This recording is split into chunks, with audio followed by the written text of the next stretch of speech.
And good evening, everybody, and welcome to episode 66 of the Odyssey Hour. And as I was typing that in tonight, I couldn't help but think of Order 66 from Star Wars Revenge of the Sith. No? Great. Nothing? I'm not a Star Wars gal, sorry. Yeah, I have not seen those movies in forever. Well, I'm sorry, ladies. I guess that does it for us tonight. All right, goodbye, everyone. Your usefulness has ceased. Order 66 is the order that Palpatine did when all of the clones then turned on the Jedi. Okay. That sounds correct. I'm going to go with that. It is. Execute Order 66. So, don't worry, though. I have no plans on getting a bunch of clones to attack any of you. Shucks. Shucks? Shucks, Mike, thanks. Oh, it's one of those like, oh, shucks. Oh, shucks, Mike. You like us. You really like us. So apparently, it's girls' night tonight because Sam is still feeling under the weather and Scott and Cameron are not here. So we're hoping that maybe at some point in time they will be. We'll see. I'm sure they forgot. But and it is storming outside. So you probably, if you're here in the cities, you know this. And I'm sure that you will probably hear it through our microphones as well. So bear with us. If we have already told each other that if we suddenly disappear, that our places probably blew up. So, you know, sounds reasonable. Yeah. Mm-hmm. Bring out your recorders and start doing EVP sessions. See what you get. I would like to know how soon people are able to communicate after they pass on. Like, could you literally leave your body and start communicating? It's a good question to ask. Maybe if you knew how. Yeah. Because, like, haven't we kind of talked about before, like, most of us are kind of on the, like, theory that there's a little bit of a learning curve. Mm-hmm. But, I mean, then again, you do hear stories of people like, oh, I was just standing in my kitchen and this, like, guy magically appeared and he looked really confused. And then the next second, like, he was gone and he was just, like, passing through right after he passed away. Yeah, that happens a lot. People get visited, like by their relatives. They'll hear knock at the door and they'll open like their father's there, and they'll have like an entire conversation and then find out like the next day that he had passed away the previous evening. It's like, well, what? Like he was here. What do you mean? So I guess it depends, honestly, on the person, on their energy. I don't know. Add that to the list of questions we need to ask. Will do. Yeah. Is there a learning curve? Is there, because I always make the joke that I knew how to talk as soon as I was born. I just didn't have anything to say. So, I mean, is that the same? Is that the same with death? Do you have to learn all over again how to properly communicate, or do you just know? Is it as simple as, hi, I'm Mike, type of thing? I have to imagine there's a very different type of energy that you have to kind of harness for that, because you're no longer having like a physical body. There's no longer the neurons in the brain go and talk. So I don't know. I would imagine it's kind of like your conscience, or like your consciousness, like almost like flowing like in and out, and it's really like wishy-washy and you can't really stay present for that long. I don't know. I could be totally wrong, but I like that theory. Right? Like, I feel like it's like almost like you're underwater and nothing's super clear and you're kind of being moved around with whatever else is there. I don't know. No, I definitely could see that, because I mean, even in a physical body, we're still just energy. Everything is energy. It's just we're obviously far more complex in a living body than we are when we're not. So I would imagine once we lose that complexity and get, I guess, free form, that it would be hard to maintain yourself, and that you would just kind of have to go along with the flow of other energies that are around. Maybe that's why spirits love to suck the batteries or whatever they can, because it allows them to, I guess, reform themselves. Is that an all right way of phrasing that? Yeah. Makes sense. Gotcha. All right. So since it's still the three of us, who would like to go first? I can go first. Okay, Haley, you go first. Okay. I gotta open up my note on my phone because I don't remember what I wrote down. Oh, okay. So when it comes to like mediums and people who sort of like claim to have gifts and are with like speaking to spirits or whatever, would you say you are usually like quick to trust most mediums, or do you kind of see yourself as more of a skeptic when it comes to mediumship? I don't believe that everybody out there that says they're a medium actually is a medium.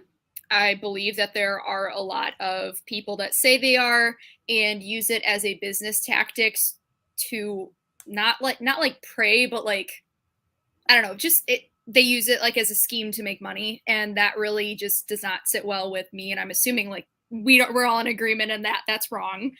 But I do think that there are people out there that do have abilities, varying in strengths. I guess I've never really thought about this before, but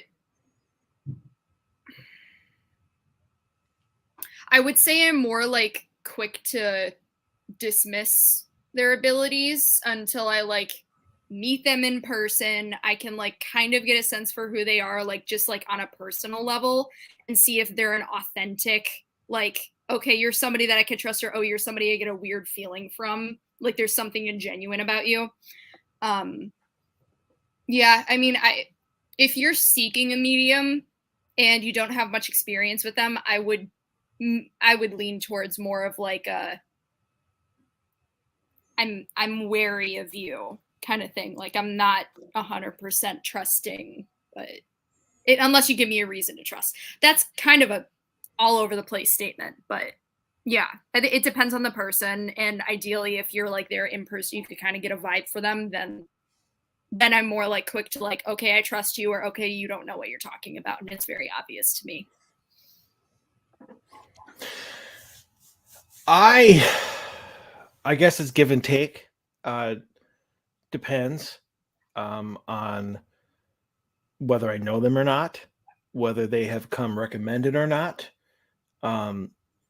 If it's somebody that I'm meeting for the first time and I've never met them before and I've never heard of them before, then I'm going to be much quicker to dismiss. Not that I wouldn't give them a chance to prove themselves, but as Lauren says, there's just a lot of, I don't want to say fake, but I think exaggerated is what I have come to see. And that is a lot of people who claim to be mediums and psychics have a small amount of ability. They have an ability enough to at least get started. But then it ends, but they have to keep going. So they start. Nice. There's the rain on the window. But I think that a lot of what they do is guesswork. they get vague intuitions, and then whether it's through experience of other cases that they have done. I mean, because even as investigators, if we hear certain claims, we automatically go to a certain conclusion because of our experience and knowledge. So if they get vague intuitions in a certain way, whether they're walking through a house or whatever, they're going to start talking like that as if they know that that's the truth. There are some who I trust completely, like Mr. Boggle. 100% confidence in his abilities. He has proven himself over and over and over again, to the point where I'm almost hesitant to ask him stuff because I might not like the answer, and I know he's probably going to be right. So love that guy, and there are several others that I trust to have at least a good sense of what is going on, even though some of the shit they say is batshit crazy. And it's hard to get behind. So you kind of have to take the crazy with the really good. Yeah, I'd say it's a case by case basis for me. I'll always give everybody a chance, but if I don't know you or you don't come recommended, you're really going to have to work some magic. That's for sure. How about you, Haley? Yeah, I would definitely say that I lean more towards being skeptical before I can before I see them work like personally in person, I guess. Yeah, because I do think that it's a business where it's very easy, maybe not easy, but it's like it's a good spot to like scam people if that's what you're looking to do. And hopefully there aren't a lot of people who do that, but I know that there certainly are. Trying to think if I have anything to add that you guys didn't say. I like what you said, Mike, about exaggerating, because I do think that maybe there are a lot of mediums that do have some sort of ability, but they sort of like make it seem like they have more than they actually do. Like they're getting these vague inclinations, but it's like they don't necessarily have like all the full answers. But yeah, I certainly do believe that mediums exist, though. Like obviously Ken has proven himself many times. I remember like his Ashmore walkthrough, and like Robin had said that there were things he said that like there's no way he would have known that because it's not like on the internet or anything like that. So certainly they exist. Sometimes I tend to be a little bit hesitant, I think, if it's just some random person trying to tell me that they, can talk to my grandpa or whatever. I'm like, okay, so yeah, that's where I'm at. So one quick thing that I wanted to add. No. We're dropping like flies. And she's gone. So anyway, there's one thing I wanted to add to your question, and that is hold on a second. Lauren's power just went out. That's so funny. Let me just type back here really a second.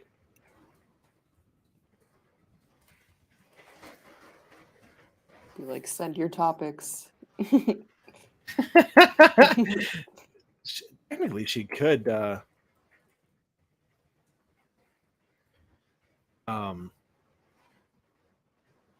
She could get on StreamYard from her phone, but yeah, that's up to her. But what you said about how it seems to be a good place to sit to scam people, that kind of thing. So the one thing that popped into my head with that one, because I really like The Mentalist, and uh, the whole premise of that show obviously was that he used to be, claimed to be a psychic, and obviously very, very good. But the thing about it is people want to believe. Like when people go to Chip Coffee, and they want him to communicate with a loved one, he could tell them anything that he wants. I'm not saying Chip is fake in any way, shape, or form. I'm just using him because a lot of people would know that frame of reference. But I mean, he could literally just be like, okay, I have your I have your um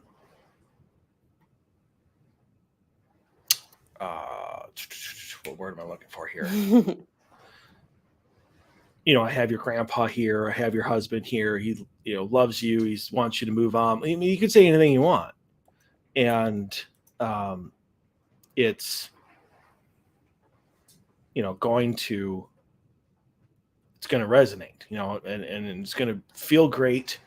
And I think a lot of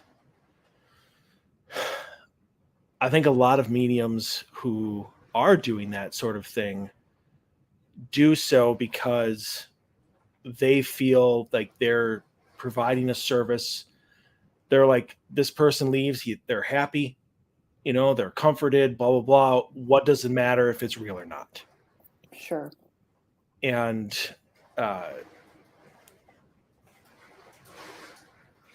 you're always going to have it.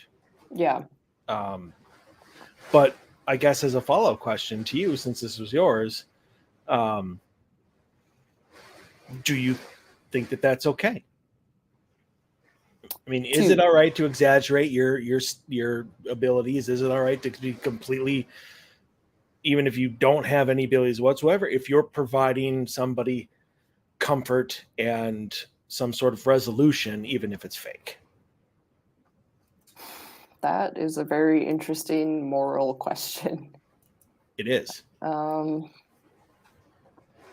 I don't know. I mean,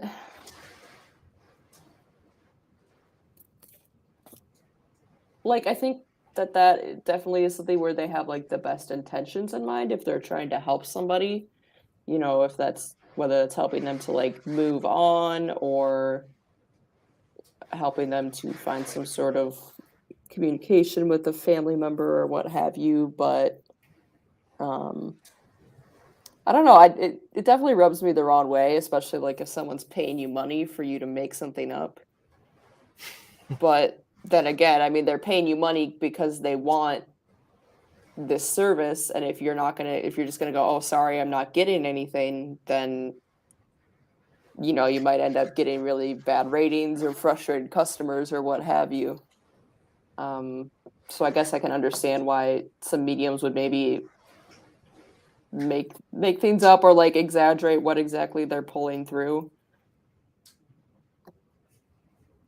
Yeah. I don't necessarily like it, but I can see why it would be something they would do to, kind of keep customers essentially, because if you have nothing, then you're not going to really get a lot of customers. Very true. I honestly don't know how to go either way on that one. I can see their point, and I can see where it's a lie. Yeah. And that's never good. But if we don't do it, I guess leave other people to their own. Is it storming outside yours as well? Yeah, I'm going to close my blinds, I think, because it's going to distract. Well, I don't know. Maybe I should keep them open, because if it's getting real bad, then I should probably go in my bathroom where there's no windows. Oh, no, I don't. You'll hear the tornado sirens before any of that ever happens. It doesn't seem like it's too bad right now. Nah. The only reason it's so loud at mine is because it's blown right into my window. Yeah. Okay, well, Hey, look who's We got joining us. Scott. Hello, Scott. Hi. I forgot it was Wednesday. It's quite all right. It happens. According to Pam, there are sirens in Bloomington, so it's Oh, and thank you, Pam, for I guess risking your life to further. It's like, well, I could go in my basement, but then I would miss the show, so it's worth it. yeah. There's a tow truck dropping off a car at the Sinclair next door right now. Feels like kind of a bad time. Yeah. This poor guy's outside trying to get the car off. Oofta. Yeah. I hope he has a raincoat on. No, he really doesn't. Oh, wow. Yeah. That's even worse. So, oh, well, she's in her basement. So I just want you to be safe, Pam. That's all I'm saying. All right. Well, Lauren was here, but her power went out. So hopefully she'll be back before the end of the show.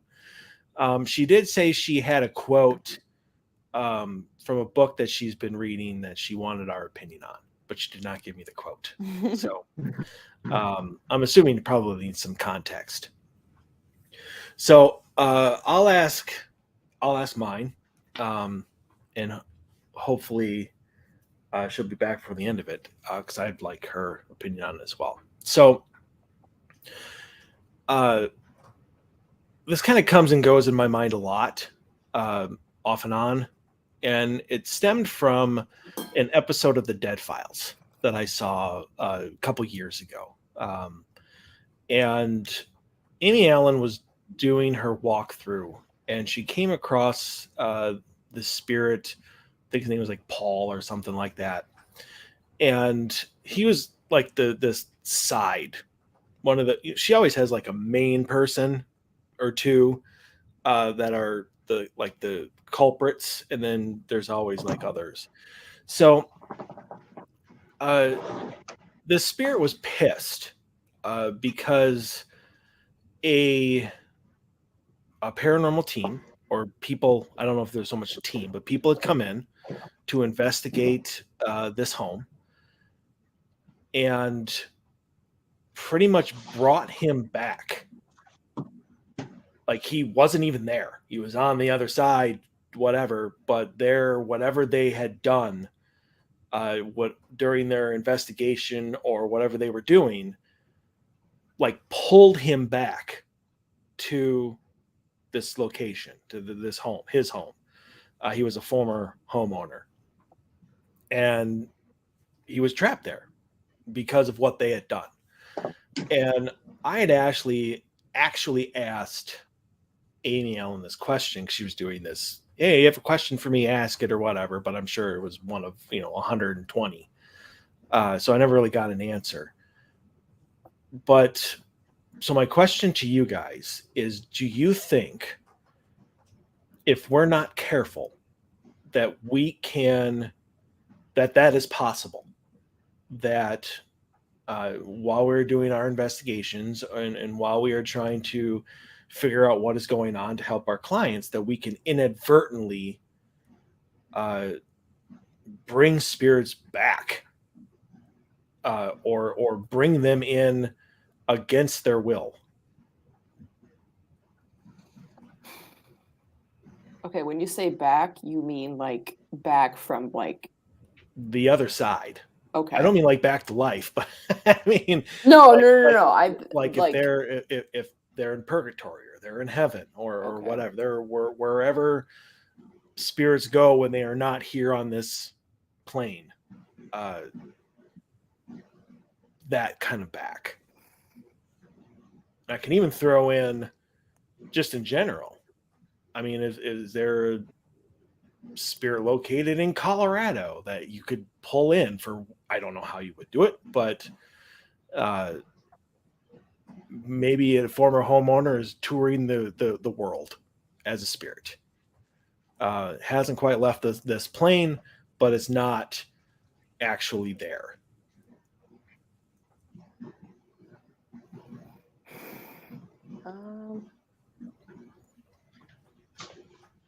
I mean, I guess.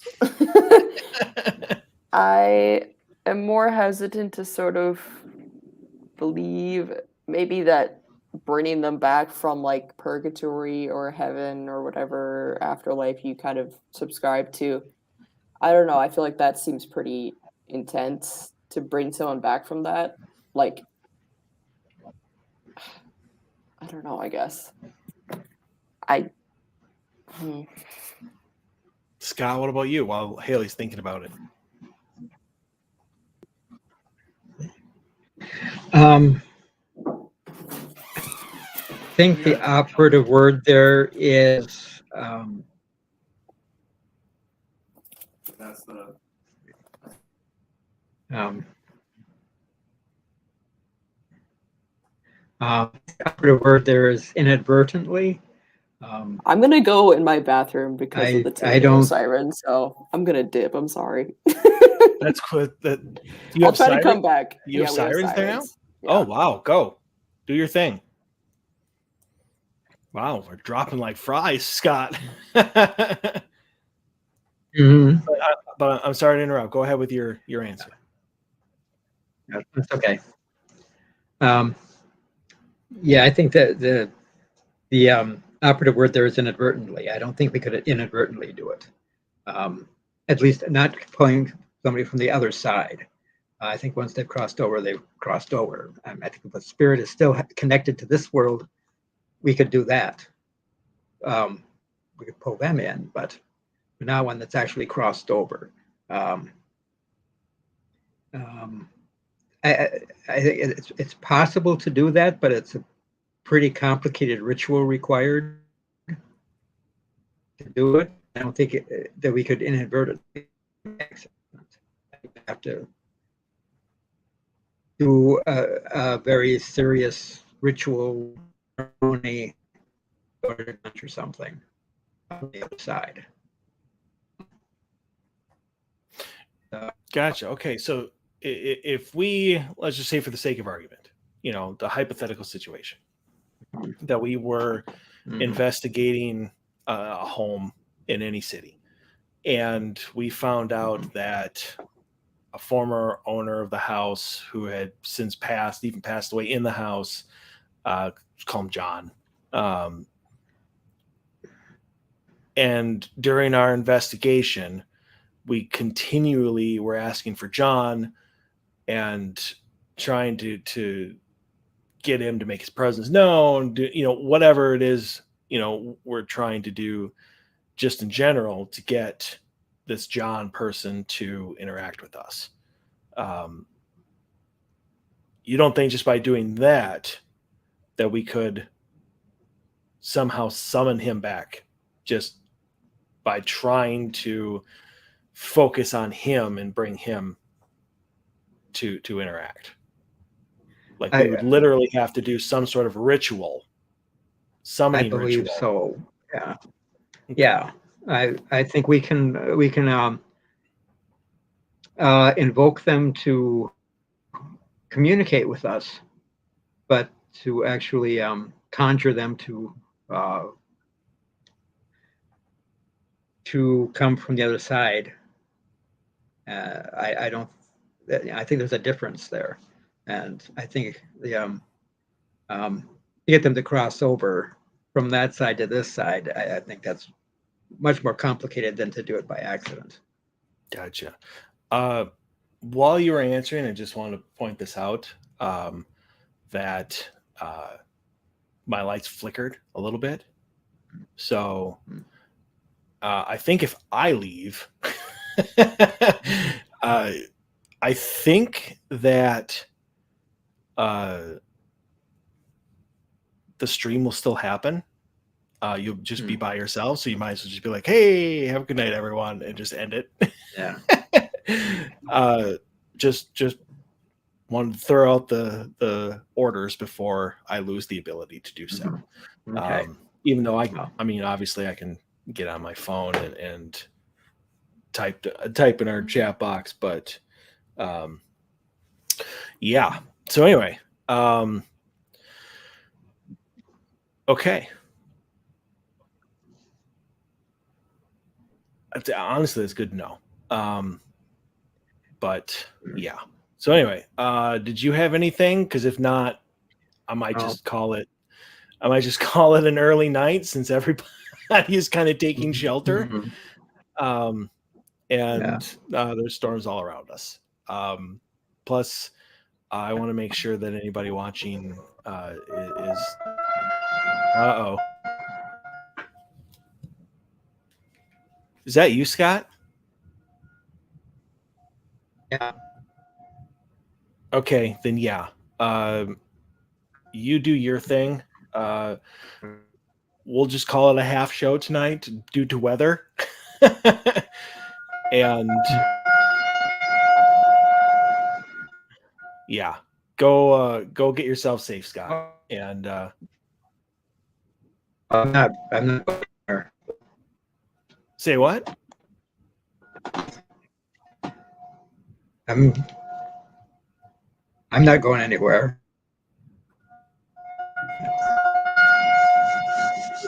Like, be safe, or But I'll be safe.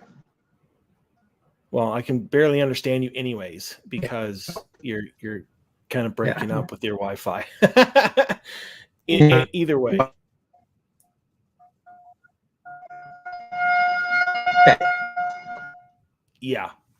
Scott, that ain't gonna work. Okay. All right. Have a good night, and I'll Good night. thank everybody. I thank everybody for joining us during this massive. Oh, hey, hi, Lauren. Welcome back. You're just in time for Scott leaving going because his off. sirens are going off at Scott's place, and Yeah. I can barely understand him anyway. Sorry about that. I'm good. Well, good.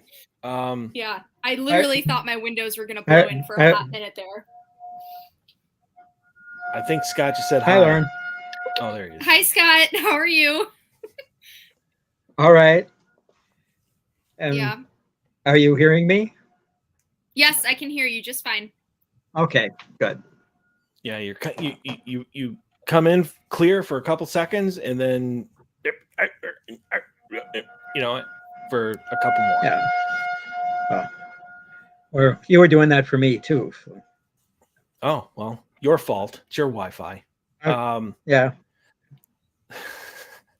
But just really quick, if you can mute your mic, Scott, because that siren is really bad. I mean, if they shut it off, you go ahead and unmute it.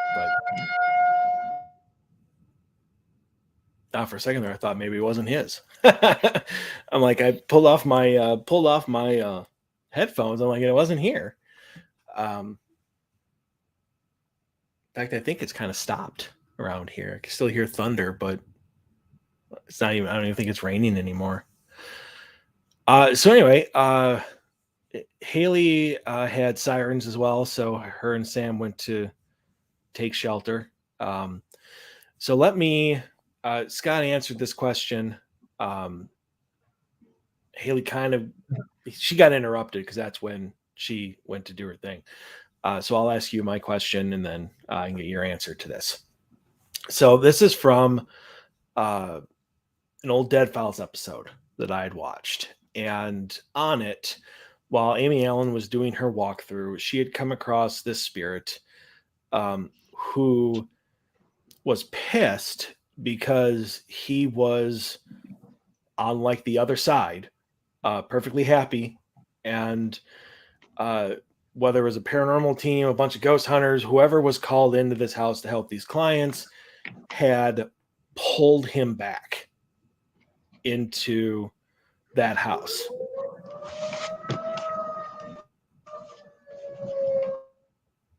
Okay, there we go. I'm like, was that somebody? He wasn't in the house, but then the team came in and he got pulled back to the house? Correct. According to her, this is according to her. Because she was doing her walkthrough, and she was getting this from him that he had moved on. He was on the other side, and somehow whoever was brought in did something and because of whatever they had done, he was pulled back into the house and couldn't leave because of what they had done. She never said what they did. So, and I had actually asked her this question myself because she was doing one of those ask me anything, blah, blah, blah type of things. But I never got an answer. Do you think that it's possible as paranormal investigators to inadvertently, with however we investigate, to pull a spirit back in even though when they're not there, either from the other side, like when they move on, or they're just not there, but they're, I don't know, in Italy, enjoying the Colosseum, that kind of thing, as a spirit. Do you think it's possible for us as investigators to do something like that? I think it's entirely possible. It definitely, in my mind, seems like it would be more likely with a more inexperienced team or group of investigators or whatever you have that don't know what they're doing, or that go in with the wrong intentions, because we always talk about like intention is everything.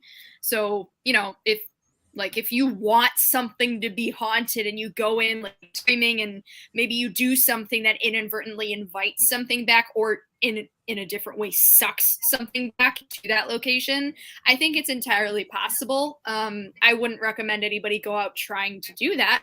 That's wrong, because you wouldn't, like, no good person is going to trap a living human being. So why would you trap the spirit of a human being? But anyway, yeah, I think it's entirely possible. There's probably things that we do that we don't really even think of that could trigger some kind of response from wherever the spirits hang out. Like, we don't know. That's the thing. And from what the situation sounded like, it was entirely possible that these people didn't, they inadvertently did it. But that is sad to hear that there's a spirit that's trapped there by no means of their own. They were perfectly happy and moved on, and then they got dragged back in.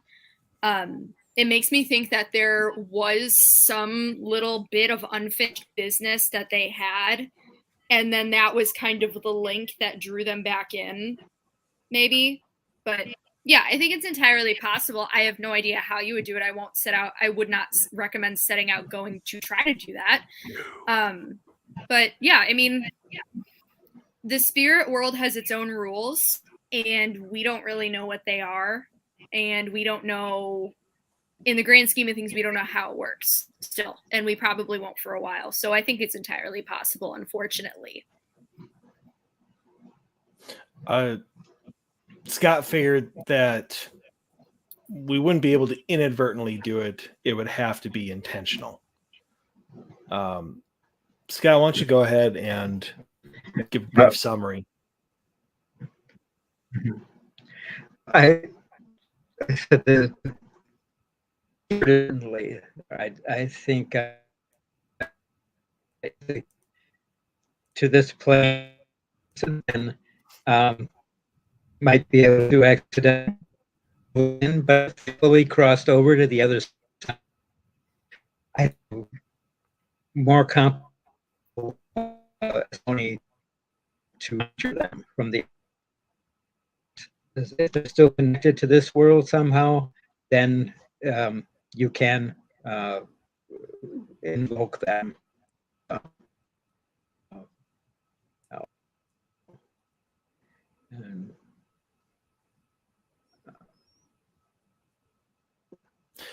Lauren, did you hear all that? Because I only got like every 3 words. I got bits and pieces, but I was able to string it together. I get what you mean, Scott. I get it. Yep. Right. I just wanted to see if it was his Wi-Fi or mine. Because if you could hear him perfectly and it was breaking up for me, well, then it's my fault. It was breaking up a little bit, but I could understand what he was saying. So gotcha. Yeah. Okay. Yeah, I lost you guys for a minute. That's all right. We were just talking about you. So. All right. I guess storm looks like it's passing now. Haley probably be coming back It's shortly. still here for me, so it might still be there for her. Oh, well, Yeah. maybe it's a lot less severe than it was like 20 minutes ago, but it's still, there's flashes of lightning every 3 seconds. So. Oh yeah, I mean that's here, but I don't really care about that stuff. Okay, well. That's just the good stuff. But all right, so you had a quote. Mm-hmm. Yeah. So I recently got recommended a book from a friend at work that I have been talking about the paranormal with, and she's awesome. I think y'all would love her. But so she recommended me this book. It's called Confessions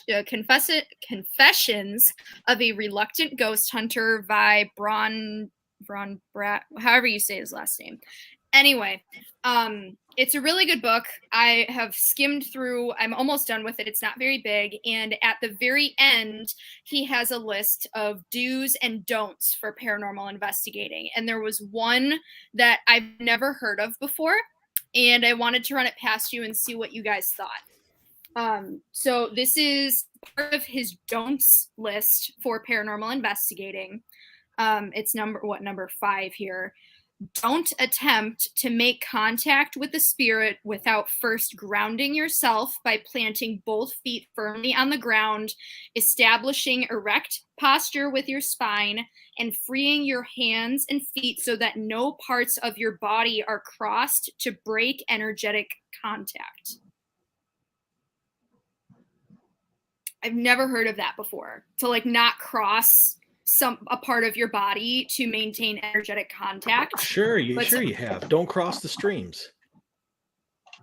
Okay, but that's not part of your body. I know. Yeah, but so yeah, I just wanted to get y'all's opinion on that because I've never heard of that before, so I thought it was a little bit interesting. So I guess I would like to know where maybe it's in the book, where he would get like that idea. So the whole part of the book is like his whole thing. He's a journalist that went and learned from this very experienced medium who just like her job is to be called in to clear out spirits from haunted places. So he's basically making all of these assumptions based off of what she has told him. Gotcha. Yeah. Well, that actually kind of goes along with Haley's question then. What was Haley's question? About whether you trust mediums or not. Yeah. But like this isn't like specifically medium related. It's ghost hunter, paranormal investigator related. So that was my question. Well, right. But you just said almost all of his knowledge and experience is coming from this woman. From what he learned, and then he went and became a paranormal investigator on his own. Gotcha. Okay. Yeah. It's a very interesting book. I would recommend it. I got it for like $7 at independent bookstore, so it's not very expensive. So I'll just borrow yours. Okay, well, I promised it to Megan first, so I'm That's sorry. That, you have to wait for Megan to finish it. That's perfectly fine with me. Okay. Who is the author? Von Brashler? Brashler, yeah. However you pronounce that. He's a journalist on the was on everywhere. I don't know. Gotcha. Obviously, I know about grounding, and but yeah, I've never heard that either. And I've talked with a lot of people who suggest grounding, especially like getting your feet like in the grass and on earth, and picturing a tree and blah blah blah and white light, and never have heard of that before. It definitely couldn't hurt. I mean, it's not like doing that is going to hurt you in any way, shape, or form. But I also don't know of anybody who is trying to ground themselves and like crosses their arms like they're angry or whatever. I mean, everybody stands there, just kind of, although I don't know. I guess I can see about like trying to straighten your back and everything, because I think it just aligns your chi and aligns your energies. But I don't know if that's necessary to ground. Um, yeah, I don't have a lot to say about that. I think as long as you feel grounded, then you're grounded. Again, intent, the your own ability to do things. I've never heard of a certain posture being needed to do it.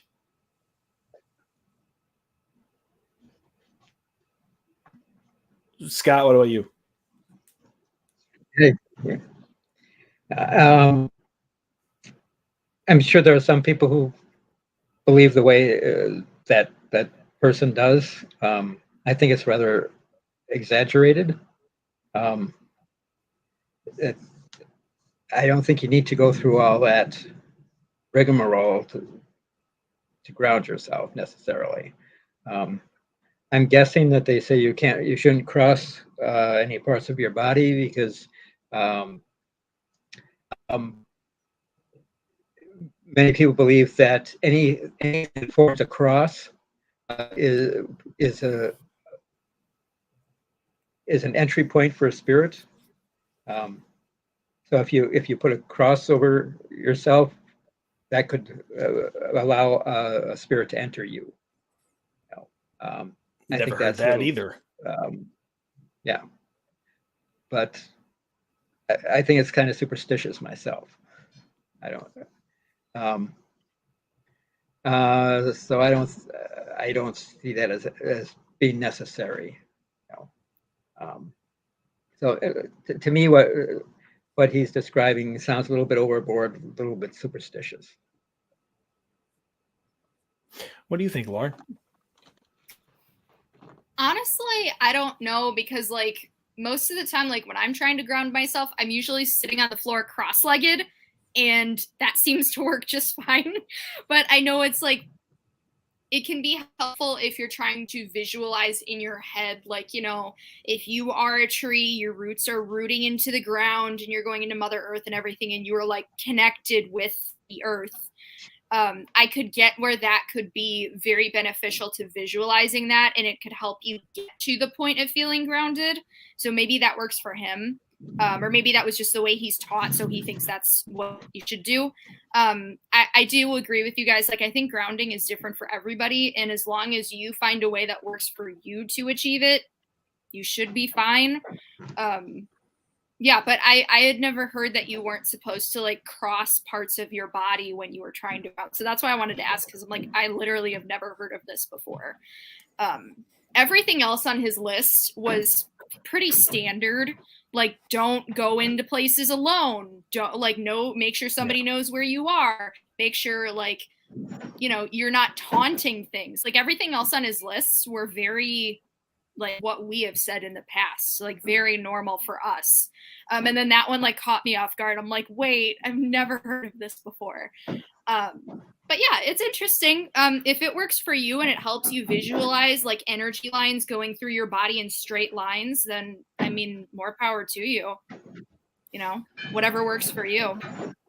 Yeah, I mean, I got nothing against that being on his list. It's not going to hurt him. It's not going to hurt anybody. So I mean, yeah, I mean, if that works for him, great. If it works for you to sit cross-legged on the ground, then that works. If it, there's so many different ways. What is getting destroyed? Is that you, Scott? What? Scott, can you mute your mic really quick?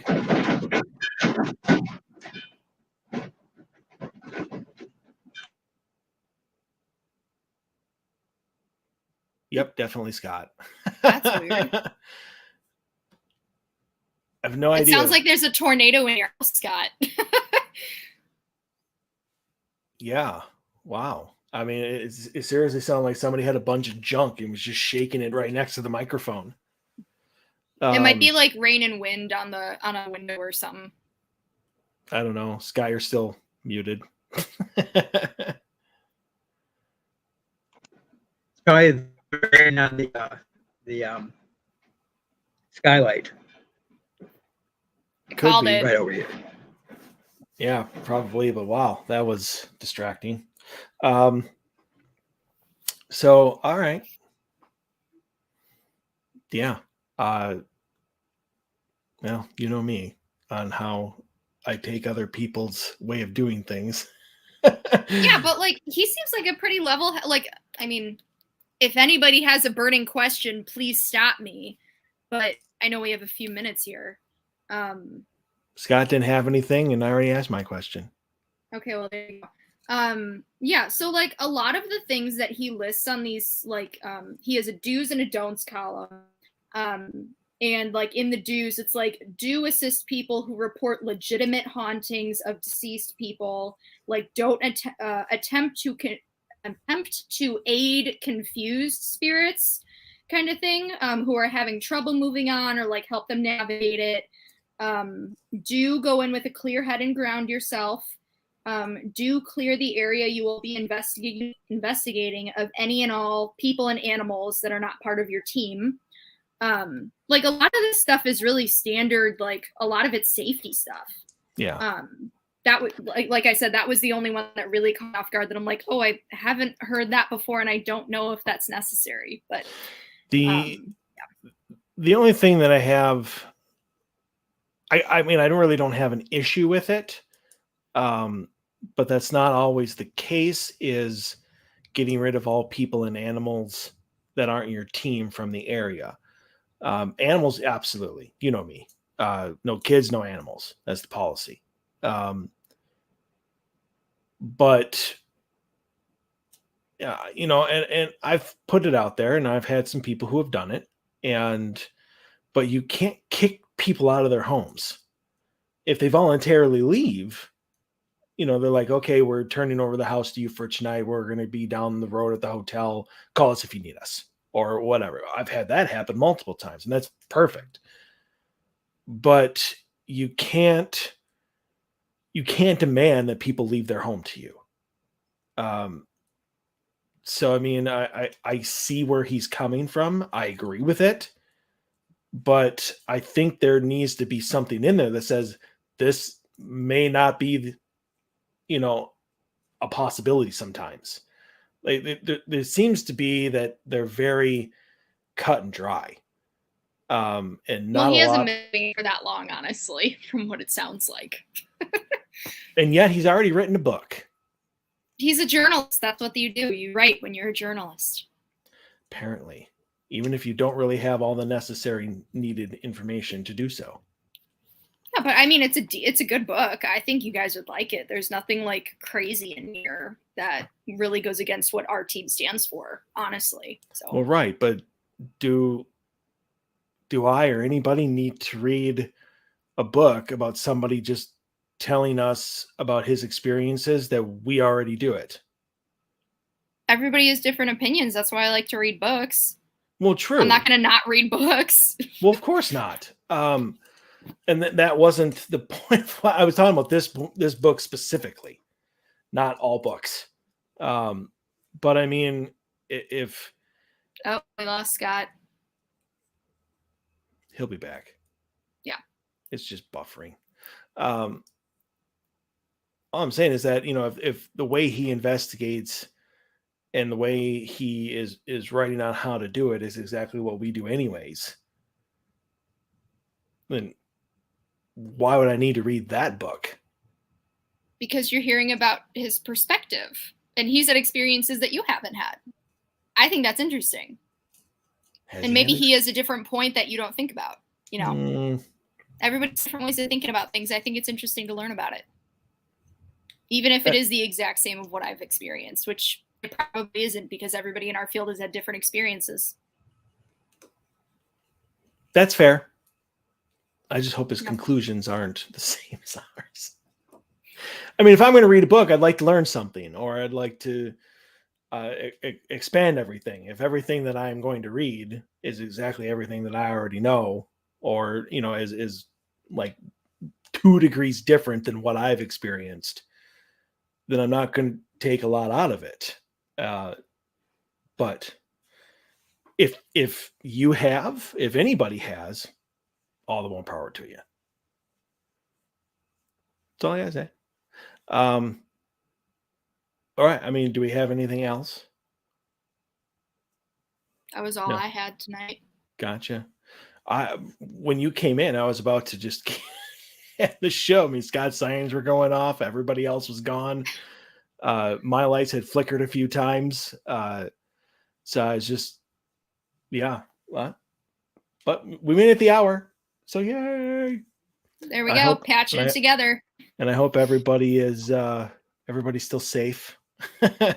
That's watching and here. I mean, I haven't even heard rain in quite a while. So unfortunately, it's over. Everybody got sirens but me. Yeah. Well, it was scary here for a few minutes here, so you're probably lucky. In the grand scheme of things, I thought my windows were gonna blow. And to be honest, the wind was blowing so hard. Really? Wow. Yeah. Like I went and like stayed in my bathroom with like the door closed because there's no windows in my bathroom. So. Well, I'm glad that. It looks like Pam's in her basement too, staying safe. Go Pam. Yeah. Well, yeah, because I told her to thank you for risking her life to watch her show, but maybe she should go get safe. And don't risk your life for our show. It's not worth it. Hey, no, I agree. So that's why I was telling her, go get safe. Yeah. You can always watch the replay. Exactly. So, yeah, well, 2 minutes early ain't bad. Minute and a half. So, yeah. All right. So, that does it here for us tonight. We'll be back next week with another new episode. Hopefully, sans the thunderstorm warnings and tornado sirens and everything else. They do create a nice ambiance, but I can do Silent Hill ambiance. Yes. So, yeah, with that said, everybody have yourselves a great night. Stay healthy, stay safe.